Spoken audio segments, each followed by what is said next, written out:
Gente, bom dia. Gente, como foi a noite de vocês?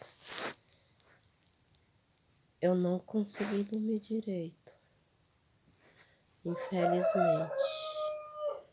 São 5 e pouco já, mas já faz tempo que eu tô acordada. Hoje, eu tô assim, ó. Matando pernilongo a chapéu, porque tá difícil.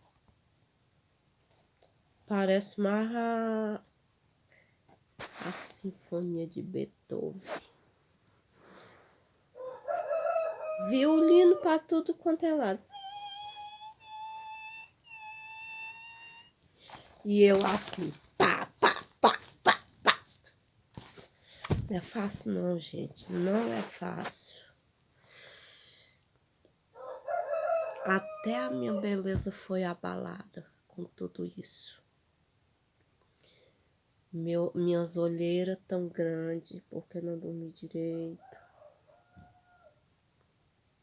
O que fazer, né, gente? Que remédio. Oh, meu Deus, e meus cabelos. Olha aí.